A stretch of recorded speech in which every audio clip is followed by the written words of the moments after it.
విక్రమ్ టీవీకి సబ్స్క్రైబ్ చేయండి. Subscribe to Vikram TV. Subscribe to Vikram TV.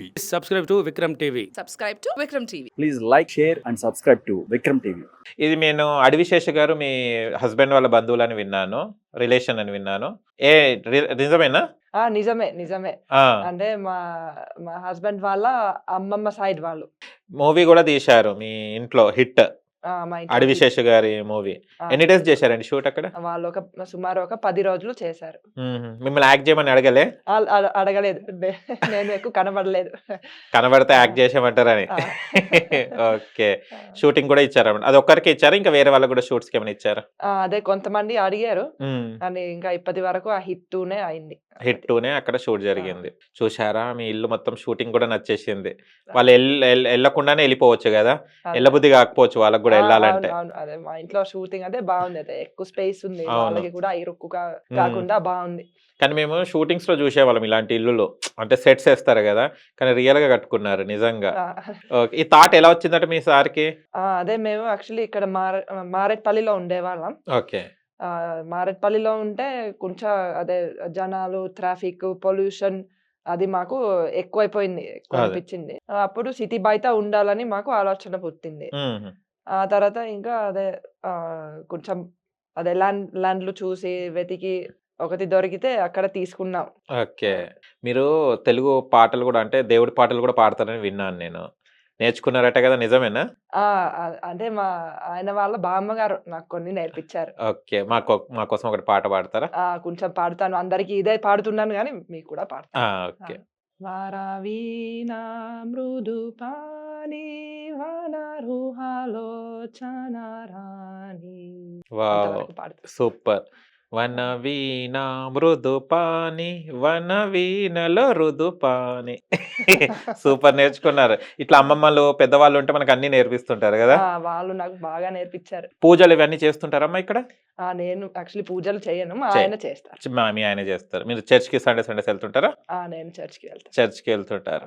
అందరు ఫారెన్ అమ్మాయి వచ్చిందని ఎలా ట్రీట్ చేస్తుంటారు మళ్ళీ? కొత్తలో వచ్చినప్పుడు, ఇప్పుడంటే అలవాటు అయిపోవచ్చు కానీ కొత్తలో అందరూ నన్ను చాలా బాగా చూసుకుంటున్నారు, అందరూ చాలా ప్రేమగా ఉంటున్నారు. అందరు చాలా హ్యాపీగా. చాలా హ్యాపీ. కానీ ఇప్పుడు మా రైటా గారు చాలా వైరల్ అయిపోయారు సోషల్ మీడియాలో. ఎలా ఫీల్ అవుతున్నారు? మీ సార్ ఎలాంటి కాంప్లిమెంట్స్ ఇస్తున్నారు? అదే నేనైతే నమ్మలేకపోతున్నాను. అదే ఎప్పుడు ఇలా అవుతుందో అని నేను అనుకోలేదు. అందరూ ఇంత ప్రేమ చూపిస్తున్నారు. ఇప్పుడు ఈ సోషల్ మీడియాలో కూడా నేను కామెంట్లు చూస్తే అసలు ఏడుపు వస్తుంది. అంత మంచి మంచి కామెంట్లు, అంత ప్రేమ. అసలు అదే నాకు ఇది ఎలా జరిగిందో ఏం అర్థం కావట్లేదు, ఆశ్చర్యపోతున్నాను కదా. చాలా మంచిగా తెలుగు మాట్లాడుతున్నారని చాలా అప్రిషియేషన్స్ వస్తున్నాయి నిజంగా. కామెంట్ చూస్తే బంగారు తల్లి అని అంటున్నారు, విన్నారు కదా? నా చిట్టి తల్లి, నా బంగారు తల్లి, ఎంత చక్కగా మాట్లాడుతున్నావు తెలుగు అని. చాలా హ్యాపీగా ఫీల్ అవుతారు కదా?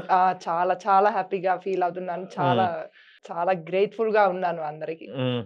కానీ ఇంటర్వ్యూలలో మీరు ఒక్కరే కనిపిస్తున్నారు, మీ సార్ ఎందుకో కనిపిస్తలేడు మాకు ఇంటర్వ్యూలలో? అదే నేను సార్ని కూడా పిలిచాను, కానీ ఆయన అదే మా బిజినెస్ లలో చాలా బిజీ ఉంటారు. ఓకే. నాతో అంటున్నారు, అదే నువ్వు చేసుకో, అదే నేను నన్ను ఇన్వాల్వ్ చేయకు, అదే మా పనులు చూసుకోవాలి. ఓకే. ఇంకా నేనే చేస్తున్నాను. మీ ఆయనలో నచ్చింది ఏంటిది? అంటే ఆయనలో ఎప్పుడు ఒక ప్లాన్ ఉంటుంది. అదే అన్ని ఎలా చెయ్యాలో ఒక ప్లాన్. ఇప్పుడు నన్ను కూడా చాలా ఎంకరేజ్ చేశారు. ఎలాగైతే మా ఫిన్లాండ్ లో ఏమో ఇప్పుడు మీకు ఒక సబ్జెక్ట్ లో ఒక డిగ్రీ ఉంటే మీరు అదే వర్క్ లో ఉండాలి, అదే చెయ్యాలి. సో నేను అలాంటి మైండ్ సెట్ లో పెరిగాను. కానీ మా ఆయన ఏమన్నారంటే, రైటర్ నువ్వు అన్ని చేయగలవు, నీకు అన్ని వచ్చు, నువ్వు ఏది చెయ్యాలనుకుంటే అది నువ్వు చెయ్యగలవు. నేను కొన్ని సంవత్సరాలు కూడా వద్దు, నాకు దీంట్లో డిగ్రీ లేదు, దాంట్లో డిగ్రీ లేదు, నేను చెయ్యలేను అలా అనేదాన్ని. కానీ ఆయన ఎంకరేజ్మెంట్ వల్ల నేను ఇప్పుడు అదే ఫస్ట్ లో నేను లాంగ్వేజ్ ట్రైనింగ్ చేసేదాన్ని. లాంగ్వేజ్ ట్రైనింగ్, కార్పొరేట్స్ కి ట్రాన్స్లేషన్ అలాంటివి చేసేదాన్ని. ఇప్పుడు 2018 నుంచి నేను మా ఆయన కలిసి బిజినెస్ చేస్తున్నాం. ఇద్దరు కలిసి చేస్తున్నారు. ఇంకా అది ఆయన ఎంకరేజ్మెంట్ లేకపోతే నేను ఎప్పుడు చేసేదాన్ని కాదు. ఓకే. అంటే ఫిన్లాండ్ లో ఏమేమి సబ్జెక్ట్స్ ఉంటాయి మేడం? అక్కడ అన్ని సబ్జెక్ట్స్ ఉంటాయి. మ్మ్హ్మ్. అదే ఇక్కడలాగా ఇక్కడ అంటే మాకు 6 అన్ని సబ్జెక్ట్స్ ఉంటాయి. చదువుకోవచ్చు. ఎగ్జాంపుల్ చెప్తున్నాను. Telugu, Hindi, English, okay. Maths, okay. Science, social. అక్కడ ఏముంటాయి? అక్కడ అదే ఇప్పుడు హై స్కూల్ అనుకుంటే ఓకే. అక్కడ యాక్చువల్లీ చాలా ఉంటాయి. మ్మ్హ్మ్. అదే మన ఫినిష్ భాష, స్వీడిష్ భాష, తర్వాత భాషలు చాలా నేర్పుతారు. అదే జర్మన్, ఫ్రెంచ్, రష్యన్ ఓకే. అవి అన్నీ ఉంటాయి. మ్యాథ్స్, మ్మ్. హిస్టరీ, సోషల్ సైన్స్, ఇంకా హోమ్ సైన్స్, మ్మ్. ఇంకేముంటాయి బయాలజీ, కెమిస్ట్రీ, ఇవన్నీ ఫిజిక్స్ కామన్ ఉంటాయి. అవన్నీ సైన్స్ సబ్జెక్ట్స్ ఉంటాయి. ఓకే.